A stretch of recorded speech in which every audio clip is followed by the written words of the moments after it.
dalam rangka melepas dua jamaah musyawarah sari kita, yaitu Bapak Suranto dan Bapak Menteri, yang sekaligus muasabah menyambut tahun baru Hijriah di Kuala Lumpur Hijriah. Itu Bapak Ibu nanti dimohon untuk bisa memberikan dari sampai selesai. Terus kita mendoakan Pak Daud Suranto dan Pak Suranto supaya yang bagus diberikan kesehatan selalu. Itu saja. Terima kasih. Assalamualaikum warahmatullahi wabarakatuh.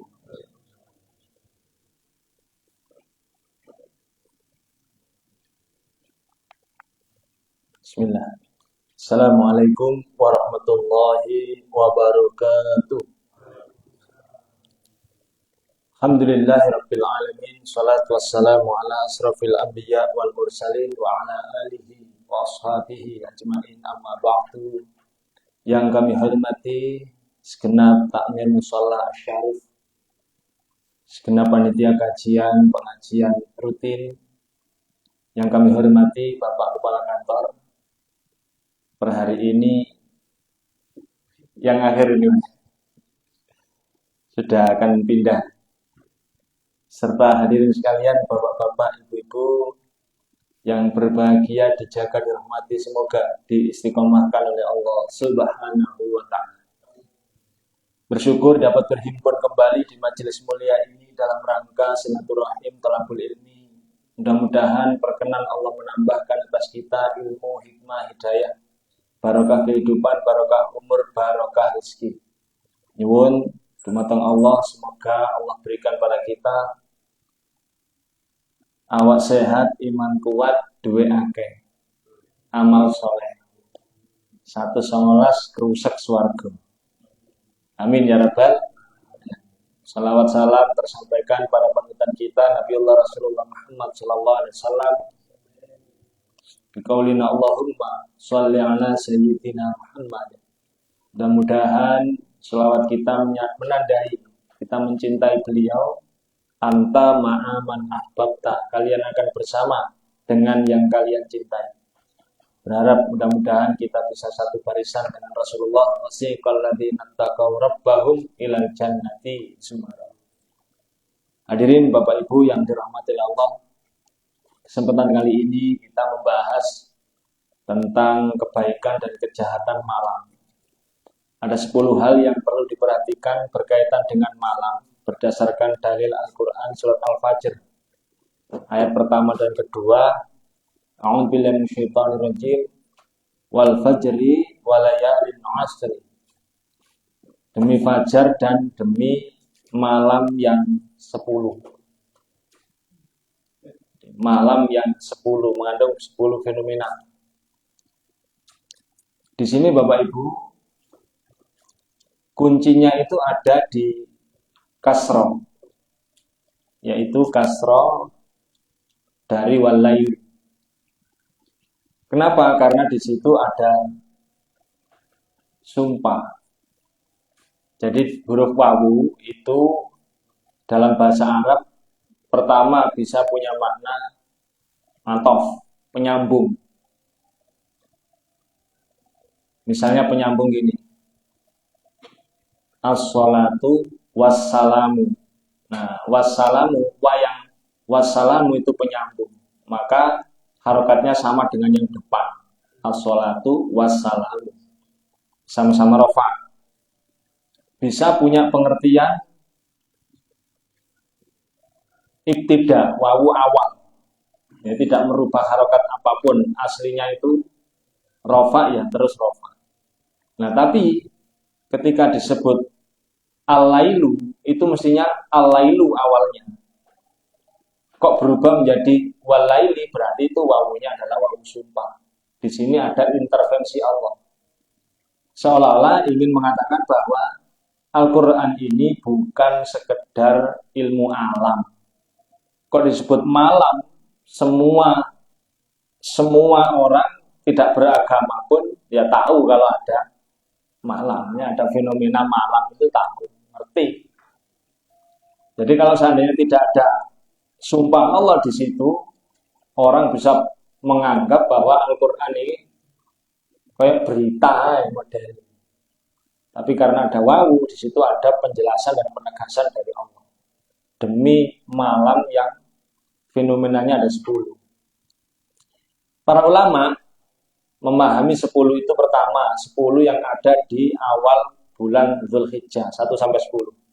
Yang sudah kita lalui kemarin. Yang kedua, itu 10 di Muharram. Ini tahun baru Hijriah itu 1 sampai 10. Ada Tasu'a, ada Asyura. Kemudian 10 dari 10 terakhir dari bulan Ramadan. Dan pengertian yang berikutnya adalah 10 dari hal-hal yang terjadi di malam hari. Nah, ini yang kita bahas adalah pengertian keempatnya. Bahwa ada 10 hal yang terjadi di malam hari. Yang pertama disebutkan walaili idza yaghshaha, dan malam apabila telah menutupi matahari. Di malam itu kalau menutupi matahari ada konsekuensi. Ada mekanisme di mana ketika cahaya jatuh ke retina, maka kemudian ada hormon yang terus dipompa namanya melatonin, sehingga seseorang itu akan cenderung terjaga. Itu kalau siang. Kalau malam menjadi sebaliknya. Makanya kalau malam orang itu cenderung lemah. Dan kita ini lebih condong menjadi makhluk diurnal daripada nokturnal. Diurnal itu sih hidup efektif di siang hari.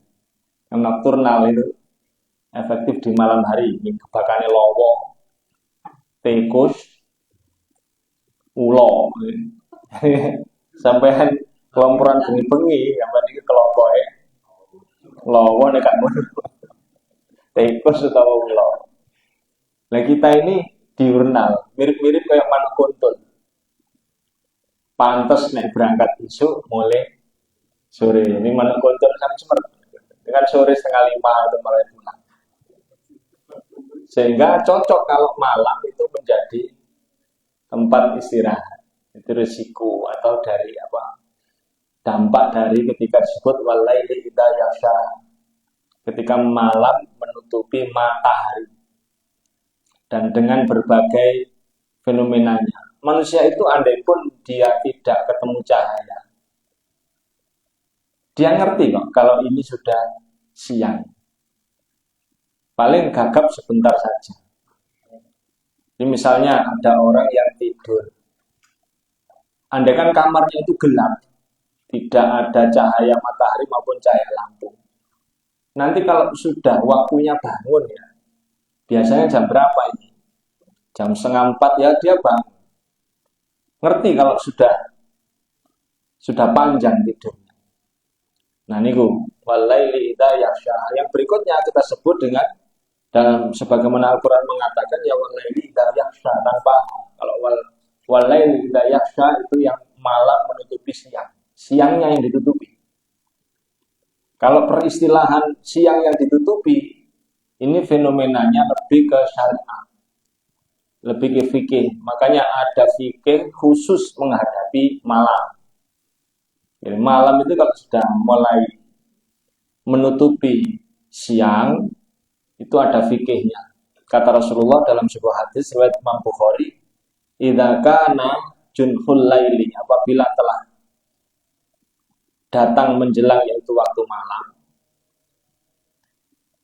maka disampaikan oleh Rasulullah fakufu sibyanakum, maka tahanlah anak-anak kecil. Ini fikih, ini syariat. Tahanlah anak-anak kecil.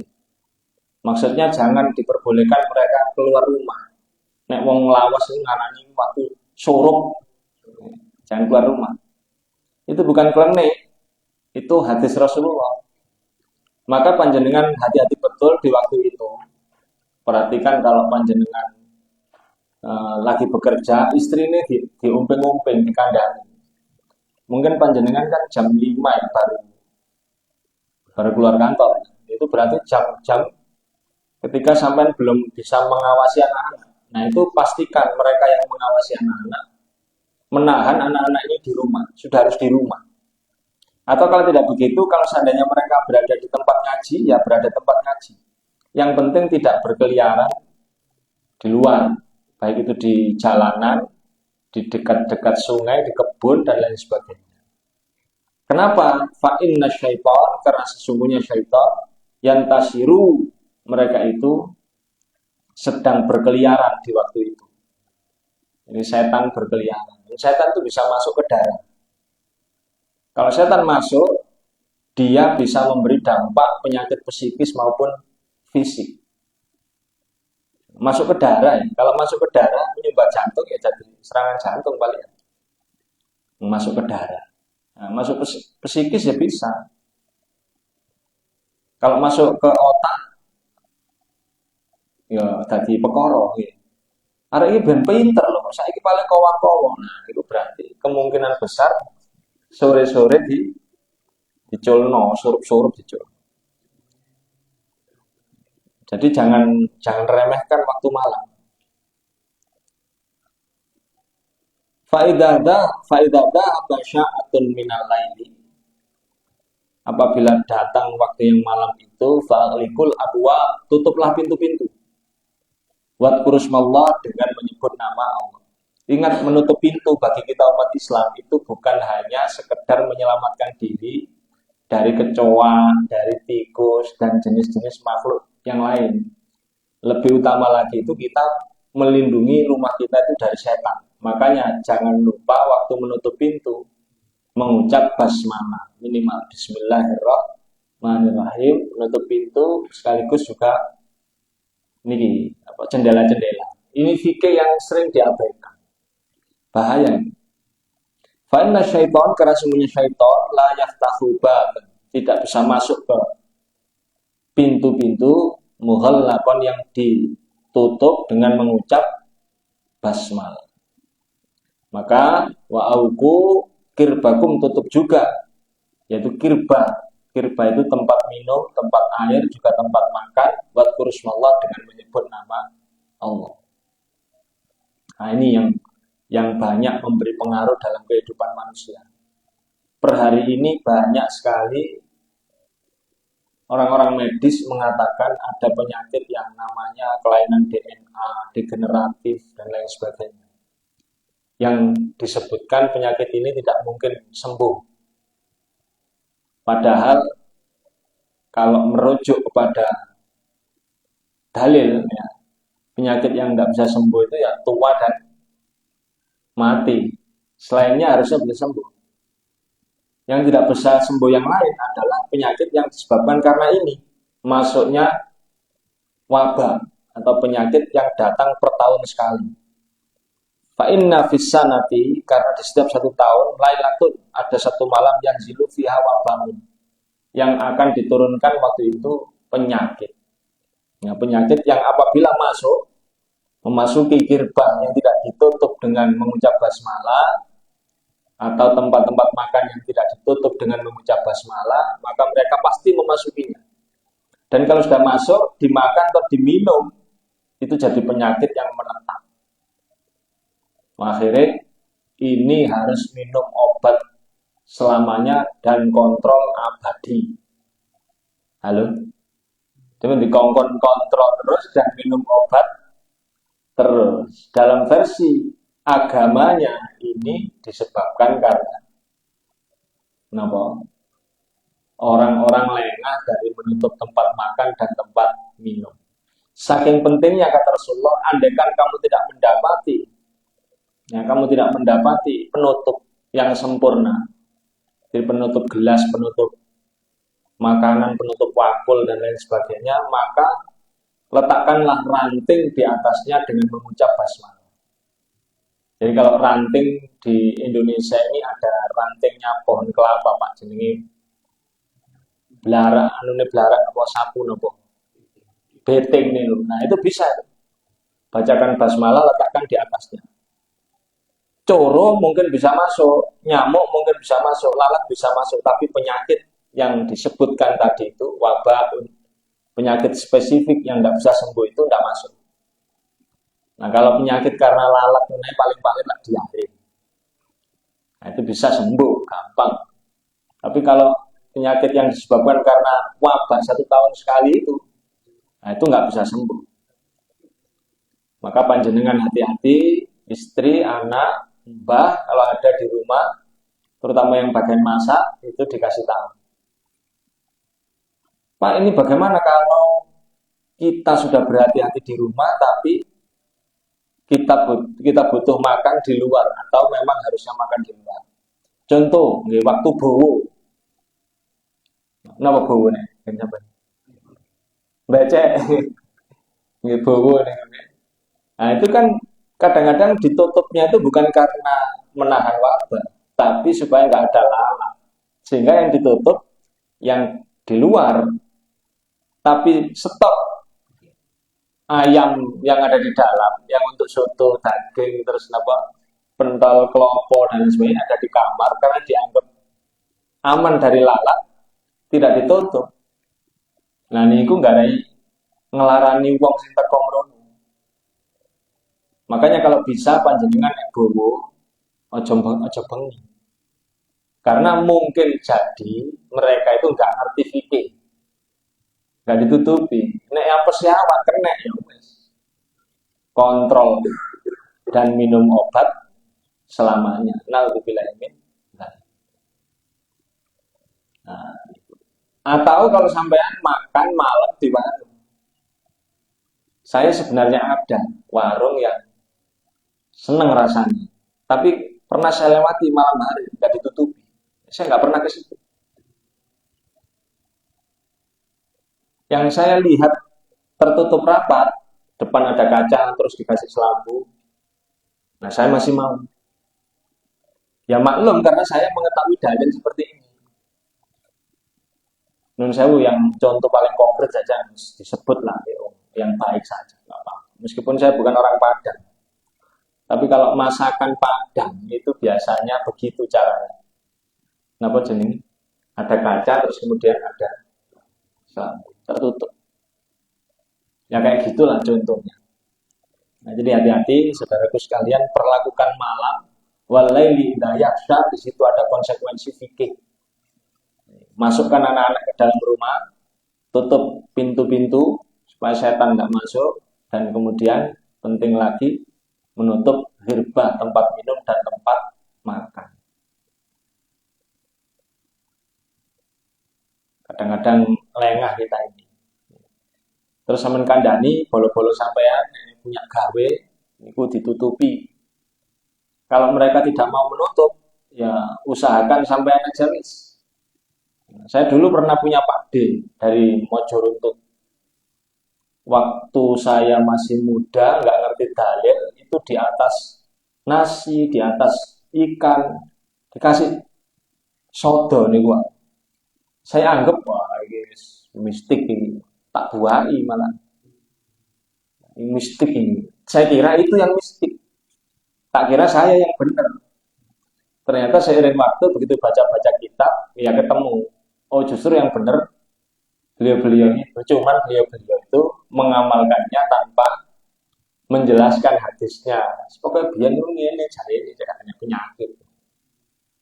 Nah akhirnya ternyata mereka yang benar. Yang berikutnya, yang ketiga, walaili wa ma wasyaqa, walaili wa ma wasyaqa, yaitu malam apabila menyelubungi. Ini malam apabila menyelubung, itu malam yang menjadikan kalau panjenengan saya itu enak istirahat.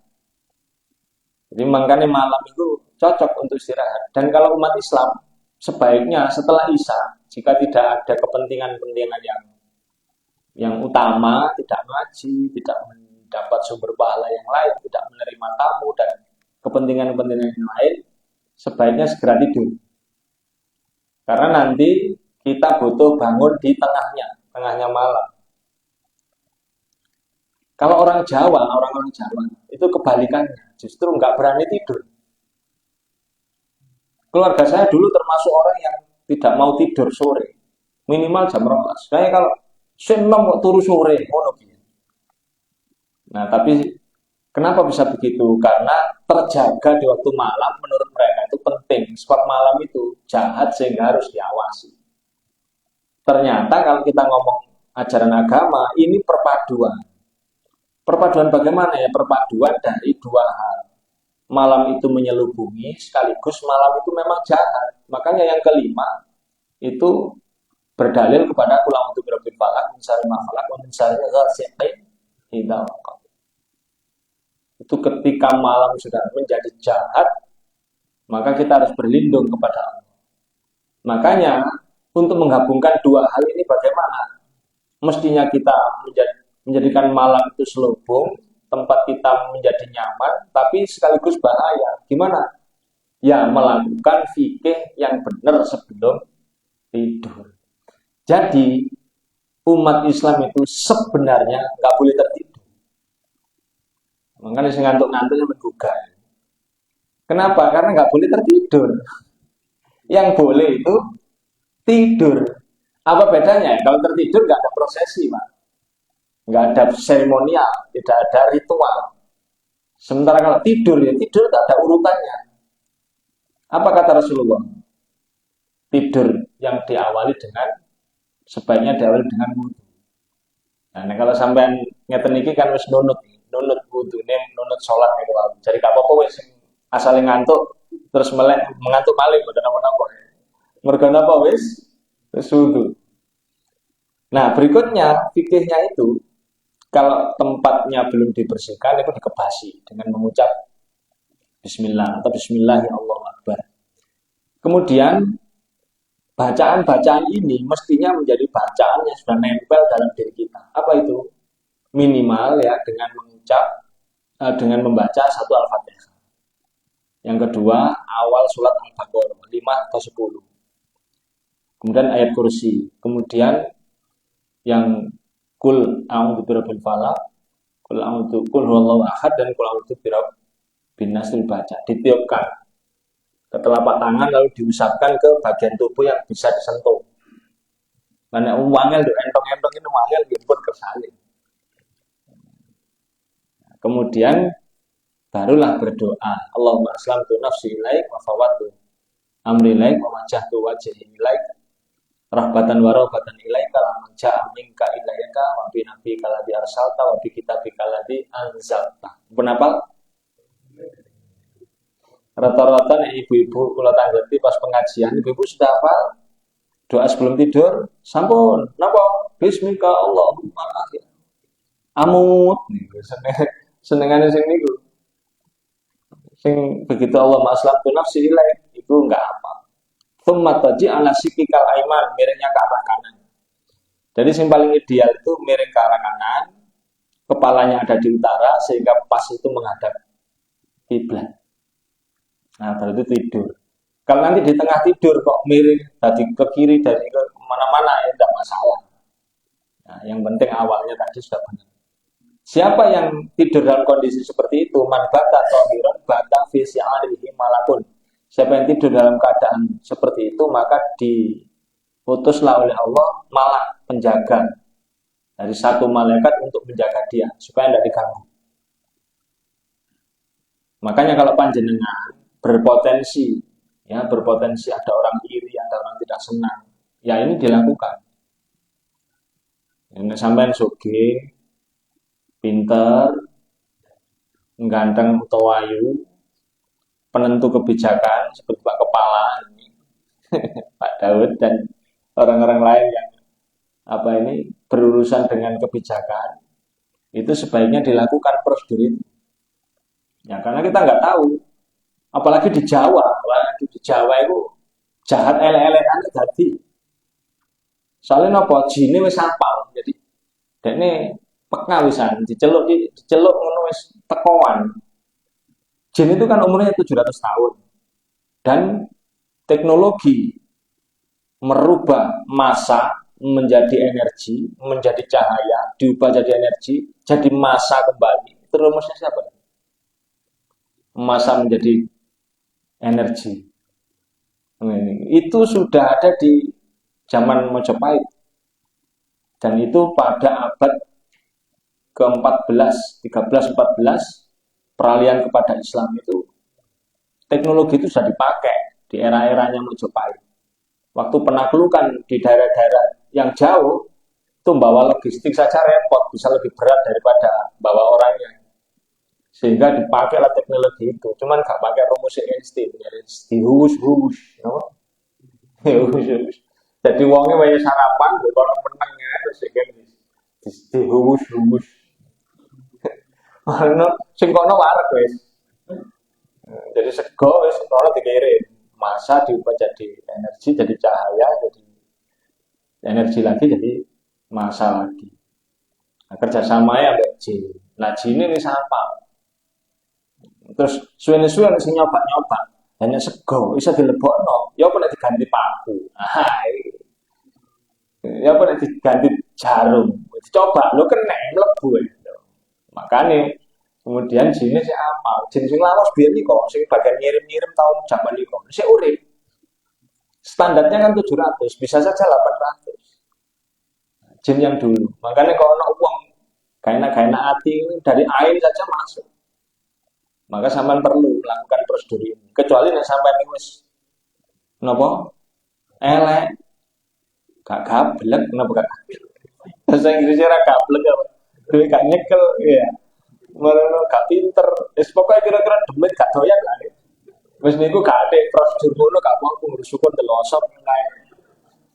Sapa sing katene ganggu. Tapi nek sampean kok duwe usaha, dilirik kok rame usaha kira-kira diri yang lain itu harus dilakukan prosedur. Nah, itu malam insyaallah. Baik, itu yang keempat, 3, 4, 5. Yang kelima itu walaili idza yakhsha, dan malam apabila sudah berada di puncak keheningan.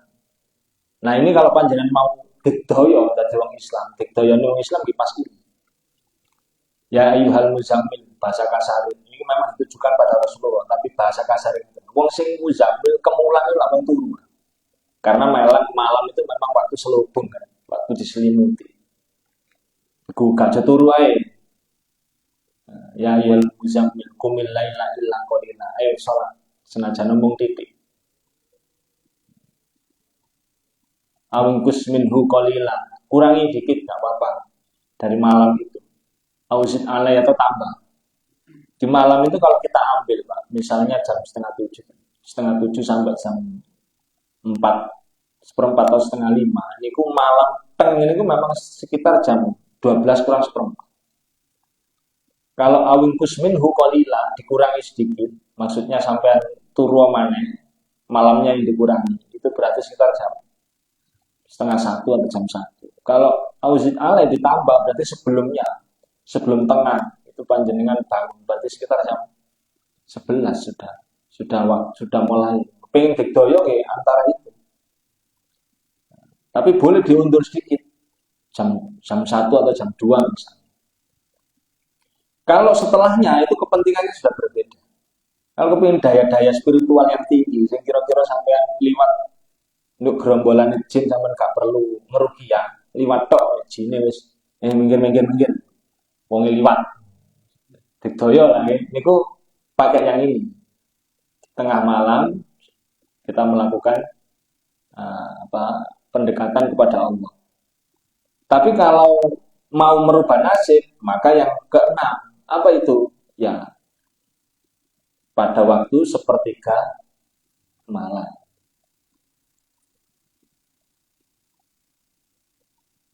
Malam yang paling menentukan walaili idza as'asa. Ini pun malam yang kalau sudah sebentar lagi akan lengsir, sudah akan berlalu. Itu artinya sepertiga malam yang akhir. Nah, itu kalau itu malam penentu. Malam penentu. Kenapa? Ya karena ada banyak hadis yang mendukung bahwa ketika malam itu sudah mulai mendekati subuh, sepertiga malam yang akhir tapi belum terlalu dekat. Sepertiganya malam yang akhir belum terlalu dekat, itu Allah turun ke langit dunia. Artinya lebih dekat lagi mengamati dan mengawasi hamba-hambanya. Siapa yang minta ampun, diampuni. Siapa yang punya kepentingan memohon kepada Allah akan dikabulkan. Dan siapa yang minta itu sesuatu yang diharap-harapkan, maka akan diberi. di sepertiga yang terakhir. Walaili idza asa, ini penentu. Maka takdir itu dirubah di waktu itu. Makanya ini enten tiyang kok pengen merubah nasib, itu semestinya ya di waktu-waktu ini.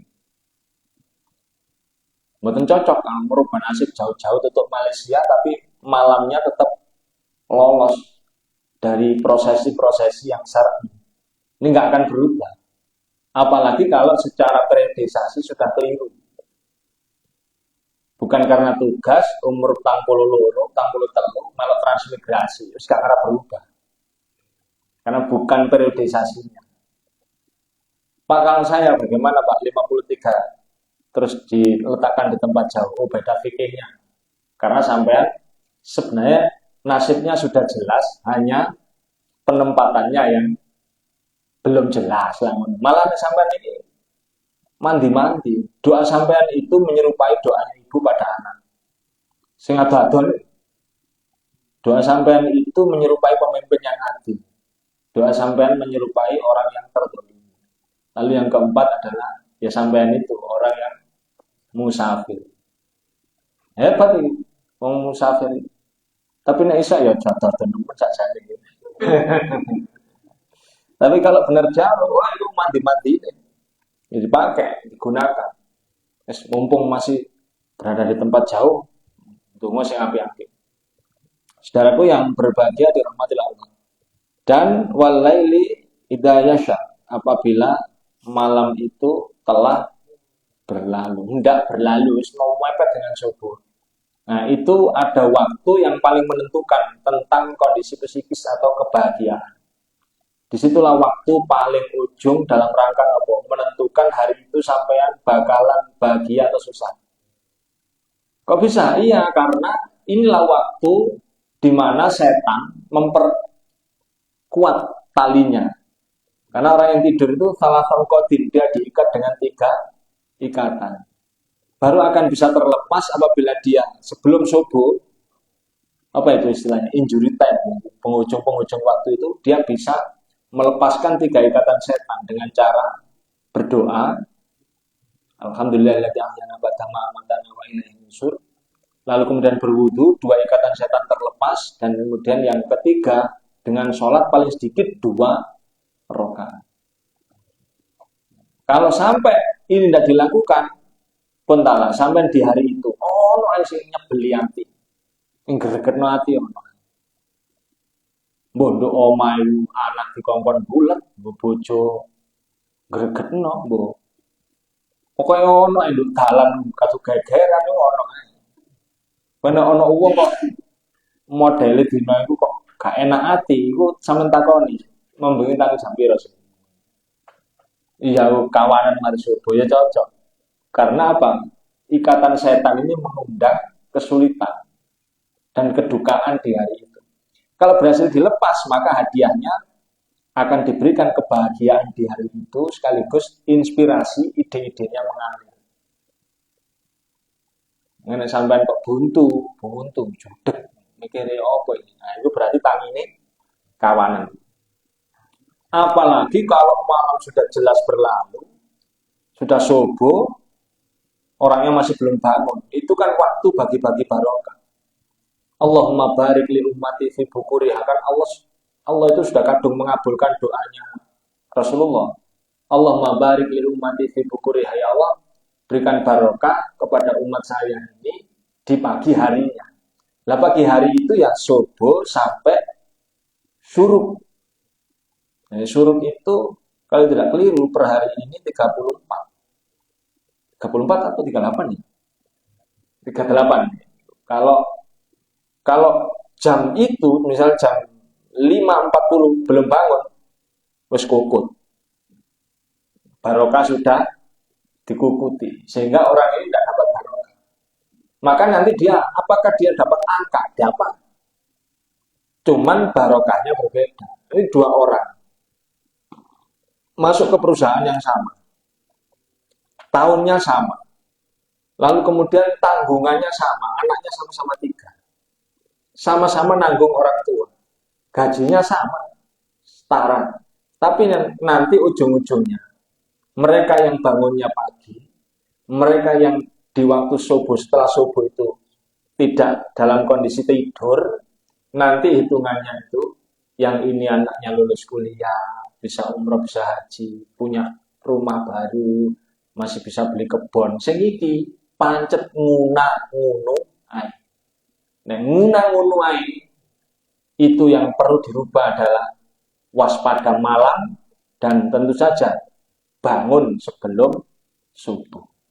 Nah, adapun yang tiga, tadi setuju, yang tiga itu adalah malam Lailatul Qadar, malam Nuzulul Quran, dan malam Isra Mi'raj. Kalau itu tidak perlu kita jelaskan karena biasanya dijelaskan di kesempatan-kesempatan tersebut.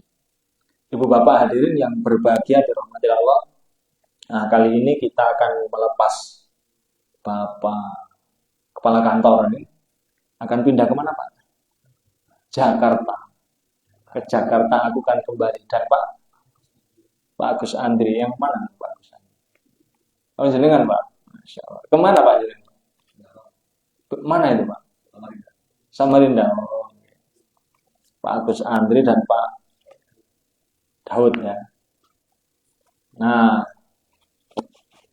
hidup itu wallahu yad'u ila daris salam. Kata Allah, sesungguhnya aku mengawal, mengajak, menyuruh, mengantarkan manusia itu ke negeri keselamatan. Artinya kalau jenengan hidupnya lurus-lurus saja, baik-baik saja, jujur-jujur saja, itu tidak akan sulit. Tidak akan sulit. Rumusnya, sulit itu kita sendiri yang menyiapkan wadah. Selama tidak ada wadah kesulitan itu tidak akan datang. Ingin jauh lebih baik dalam waktu yang cepat, ya ditambahi amal soleh. Di amal soleh itu kan kepentingan kita terhadap amal soleh. Kemarin sudah kita jelaskan minimal ada 4. Yang pertama untuk mempertegas tempat kita, mempertegas hidup kita tidak akan menjadi buruk. Man amila sholihan min dzakarin aw untha fa huwa mu'minun falanuhyiyannahu hayatan thayyibah, supaya hidup itu selalu dalam kondisi hayatan thayyibah, penghidupan yang baik. Kita butuh amal soleh. Kemudian kepentingannya supaya dapat coupling yang jelas di surga. Innalladzina amanu wa amilus sholihati ulaika hum khairul bariyah jazaohum 'inda rabbihim jannatu adnin tajri min tahtihal anhar. Supaya jelas couplingnya di surga. Yang ketiga, supaya nanti bisa berjumpa dengan Allah. Faman kana yarju liqa rabbi falyamal amalan sholihan wa la yusyrik bi ibadati rabbih ahad. Dan yang keempat, kepentingannya adalah bisa digunakan untuk wasilah. Jadi amal-amal sholih panjenengan membuat pengajian, hadir di pengajian, melakukan amal-amal sholih yang lain itu bisa dipanggil menghadapi persoalan.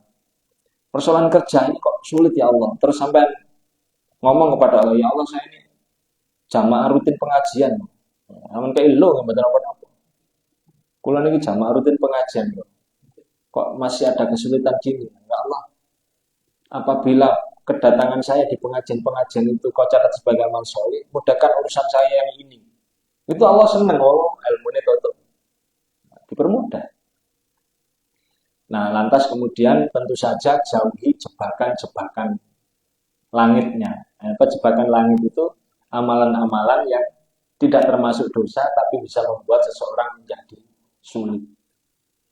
Di antaranya berkaitan dengan pekerjaan itu ya, 1, jangan dekat-dekat orang yang banyak melakukan dosa. Wattaqu fitnatal la tusibannal ladzina dzalamu minkum khassah. Takutlah kamu dengan bala, dengan siksa, dengan kesulitan yang tidak hanya menimpa orang-orang yang melakukan dosa saja, tapi juga orang yang dekat dengannya. Jadi pilih teman yang benar. Pilih bahasa sampean itu circle. Pilih circle yang benar. Circle-nya orang-orang soleh. Kemudian tadi itu ya, jangan sampai lengah memberlakukan malam. Kalau lengah memberlakukan malam, berarti ini kena jebakan langit. Orangnya baik, tapi minum dan makannya nggak ditutupi. Dia sudah jaga makan loh. Kalau makan ada Minyaknya itu diandui pakai tisu. Ya. Minum gula juga sudah dijaga. Tapi kok kena gula darah, nah ini kok bisa jadi itu tadi kaifiah malamnya tidak dijalankan. Nah, dan kemudian jangan lupa ada doa-doa yang kuat, yaitu doanya orang-orang soleh. Cari orang-orang soleh yang berada di sekitar jenengan. Kalau panjenengan berada di sebuah perkampungan, di situ ada orang yang rutin adzan. Nah, orang ini didekati, sesekali dikai kopiah, dan sering-seringlah minta supaya didoakan. Orang-orang jenis ini, guru-guru ngaji, ya. Supaya apa? Supaya panjenengan dapat aliran kebaikan. Dimanapun panjenengan berada, kalau melakukan hal-hal tersebut, insya Allah akan selalu dimudahkan oleh Allah. Dan semoga yang jejak yang ditinggalkan di sini adalah jejak-jejak yang baik, yang nanti akan menjadi saksi mendampingi amal panjenengan ketika nanti sudah berhadapan dengan Allah. Tapi kalau saya kesusuan rencananya 1,11. Oke, jamaah syarif ini standarnya 1,11. Jadi kalau sampai 1,11 pesennya nang keluarga, aku tak umroh, biar aku waktu ngaji ku rencananya 1,11. Kene bapak iso balik, alhamdulillah nek iso balik pengen ziarah ya budal nang Mekah. Sampai saya kisah 53 jadi kan 40 berapa? 49. Nah, itu apa jenenge? Sik suwe. Tuh. 49. Tapi 49 itu secara periodisasi 42 tambah 7 itu masa rawan. Perlu dibancai. Kan periodisasi itu kan ada 7 ya. Biasanya kalau sudah 7 yang mencapai 42 kesekian itu memang tidak akan ada gejolak aneh-aneh. Itu masa panen. Nek sing biyen wis apik ya apike bakalan stabil. Tapi di setiap 7 tahunan itu biasanya ada gelombang-gelombang. Nah, di 49 ini perlu bacaan. Pak Daud mboten bacaan mboten apa. Pokoke sementing transfer aku wis beres. Waktu itu Pak ya kan. Hadirin Bapak Ibu yang berbahagia dirahmati Allah. Saya sebenarnya kalau Selasa itu nunggui pasien terapi. Tapi berhubung infonya ini Pak Daud, kita semua yang di sini juga diliputi kebaikan. Adapun Pak Daud berikut juga Pak Agus Andre. Di sana nanti tempatnya dibuat mudah semuanya, lancar, barokah, sehat jasmani, sehat rohani, dan mudah-mudahan Allah selalu memberikan perlindungan yang sempurna. Ala hadiniyah liridhallahi ta'ala al-fatihah.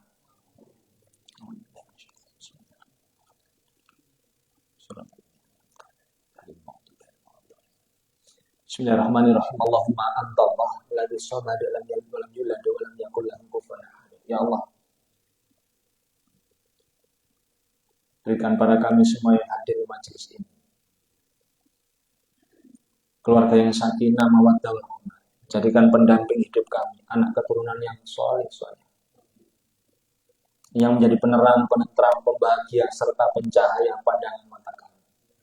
Ya Allah, ya Rabb, atas kepindahan Bapak Daud juga Bapak Agus Andri untuk mereka berdua, ya Allah, berikanlah jalan yang mudah atas persoalan apapun yang akan dihadapi. Berikut juga kami, karena apabila Engkau yang memudahkan, tidak mungkin satu pun bisa mempersulitnya.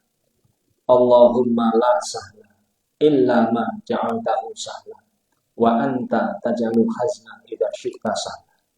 Ya Allah, ya Rabb, atas beliau berdua utamanya serta untuk kami semua yang hadir di majelis ini, tambahkan untuk kami rezeki yang banyak, yang barokah, yang halal, agar kami mampu memberi, berbagi, berinfak, bersedekah, berzakat, berwakaf, berkorban, berumrah, berhaji, membantu kaum kerabat kami juga berjuang di jalan agama. Allahumma nakfina bihalalika an haramika wa nalnina bifadlika amman siwa. Ya Allah, perlindungilah beliau berdua dari segala mara, bahaya, bencana, musibah, juga dari berbagai wabah, bala, serta fitnah. Karena apabila engkau yang melindungi, tidak satu pun yang bisa melukai, menyakiti, atau mengalahkannya. Juga mengalahkan, tidak bisa mengalahkan kamu. Na'udzu bikalimatillahi tammah min syarri ma khalaq. Bismillahirrahmanirrahim. La yadurru ma'asmi syai'in fil ardi wala fis sama'i wa huwas samiul alim. La ilaha illallah wahdahu la syarika lah. Lahul mulku wal hamdu wa huwa ala kulli syai'in qadir. A'idzuhuma bikalimatillahi tammah min syarri ma khalaq. Ya Allah, atas siapapun yang pernah berjasa dalam kehidupan kami, sahabat kami, guru-guru kami, saudara-saudara kami, kedua orang tua kami yang paling utama, berikan pada kami ingatan yang baik, yang kuat atas jasa-jasa mereka dan kemampuan untuk bisa membalasnya. Juga berikan pada kami Allah kehidupan yang baik, yang mulia, yang bahagia di kehidupan kami sekarang di dunia ini dan kehidupan kami kelak di akhirat. Rabbana ighfir lana wa liwalidayna warhamhuma kama rabbayana shaghira. Rabbana atina fid dunya hasanah wa fil akhirati hasanah wa qina adzabannar. Subhana rabbika rabbil izzati amma yasifun wa salamun alal mursalin walhamdulillahi rabbil alamin. Al-Fatihah.